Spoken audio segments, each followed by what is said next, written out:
ერთიანმა ნაციონალურმა მოძრაობამ დღეს კიდევ ერთი მაჟორიტარი დეპუტატობის კანდიდატი პაატა აციმბა წარადგინა. პარტიის ოფისში ამბობენ, რომ კანდიდატების შერჩევას წინ საზოგადოების აზრის კვლევა უძღოდა. პოლიტიკური უმცირესობა მაისში საერთაშორისო ორგანიზაციისთვის დაკვეთილ კვლევასაც გაასაჯაროებს, საიდანაც გაირკვევა თუ რომელ ოპოზიციურ ლიდერს უცხადებს ნდობას მოსახლეობა. გავაკეთეთ შიდა კვლევები. ეს კვლევები ეფუძნებოდა ძირითადად მოსახლეობასთან შეხვედრისას ადამიანების მიერ გამოთქმულ აზრებს.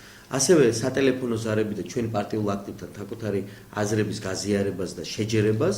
მაისის პირველ რიცხვებში, პირველ დეკადაში ცენტრალური ოფისი სხვა საერთაშორისო ორგანიზაციებთან ერთად გამოაქვეყნეს თავიანთი კვლევის შედეგებს, რომელიც აჩვენებს თუ რა რეიტინგი აქვს ჩვენს რეგიონში და კონკრეტულად ქალაქ ბათუმში ნაციონალურ მოძრაობას, ჩვენს მაჟორიტარ დეპუტატებს და რა თქმა უნდა ჩვენი მერობის კანდიდატს.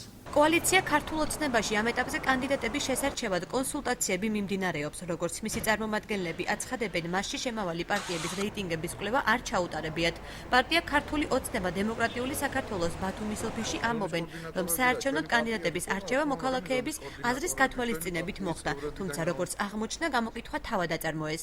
ქართული ოცნება დემოკრატიული საქართველოს წევრები, ზონის კოორდინატორები, ქვეკოორდინატორები ჩართული იყვნენ იმ პროცესებში, როდესაც დგებოდა იმ ადამიანის ვინაობის დადგენა თუ რაოდენ ქართულ ოცნების კოალიციაში წარსადგენად იქნებოდა უკეთეს კანდიდატურა. ამ ეტაპისათვის სავარაუდოდ შეჯერებულია უკვე მაჟორიტარი დეპუტატები უბნებიდან, მაგრამ მაინც ყოველ შემთხვევისათვის დასახელებისაკენ ჯერჯერობით არ შევიკავებთ. ვინ იქნება თვითმმართველობის არჩევნებში მონაწილე კანდიდატები? ნინო ბურჯანაძის ბლოკიდან კვლევის შედეგად გახდება ცნობილი, რომელსაც პოლიტიკური ორგანიზაცია ამ ეტაპზე აწარმოებს.